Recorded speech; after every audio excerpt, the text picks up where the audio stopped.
In the quiet corners of their marriage, beyond the cameras and flashing lights, Michael Jackson confessed a fear to Lisa Marie Presley that would forever haunt her memory.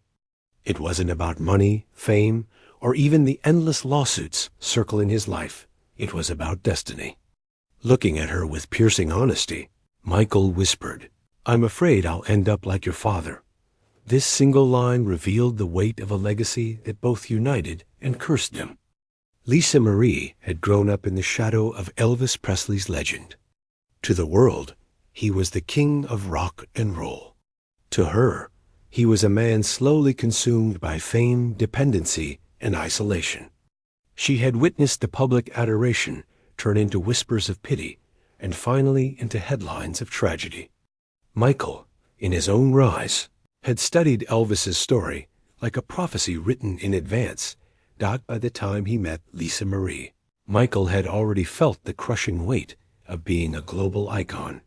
He was admired, yes, but also trapped. Every move was scrutinized, every word dissected.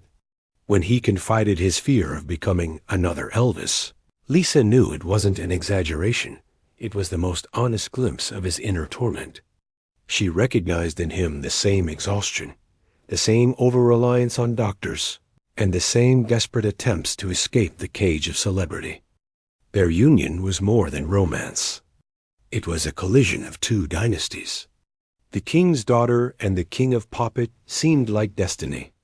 But behind closed doors, their conversations were darker, more fragile. Lisa tried to reassure him, insisting that he wasn't her father, that he still had control over his life. Michael, however, would shake his head. "Lisa," he once told her, "I feel it. The pressure, the loneliness, the medicine.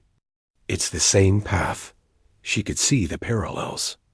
The constant touring, the reliance on prescriptions, the entourage of people who enabled instead of helped. Their marriage became not just about love, but about survival.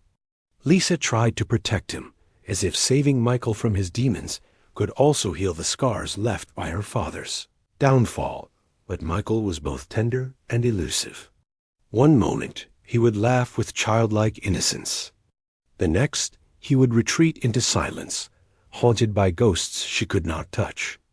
Michael's fear of ending, like Elvis, was not just about dying young. It was about being remembered for his decline rather than his brilliance. Elvis had been immortalized in white jumpsuits, sweating under the stage lights, far from the lean revolutionary who had once shaken America.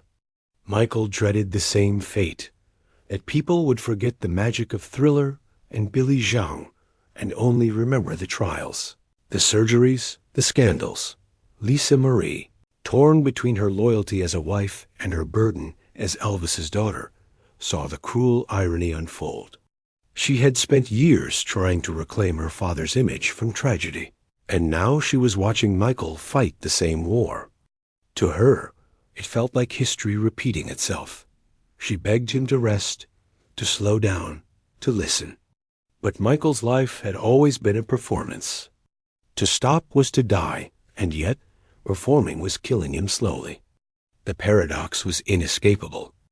Years later, when the news of Michael's death broke, Lisa Marie felt the confession echo inside her like a curse.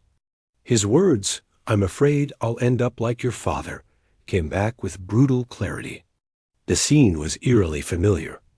A superstar alone in a mansion, surrounded by doctors, felled by the very prescriptions meant to help him endure. For Lisa Marie, grief was doubled. She wasn't just mourning her ex-husband. She was reliving the trauma of her father's death. The parallel was undeniable, almost prophetic. Michael's fear had come true, and Lisa carried the guilt of not being able to save him. In interviews years later, she admitted the haunting truth. Michael had seen his own end long before it arrived. And in that shared fear, Elvis and Michael became forever linked, not just by fame, but by tragedy. Michael Jackson's whispered confession to Lisa Marie Presley was not just a fear, it was a prophecy fulfilled. Two kings, two legacies, two tragedies intertwined. Their stories remind us that behind the music and the myth, there are fragile human hearts. If this story moved you, share it with someone who still believes in the humanity behind the legend.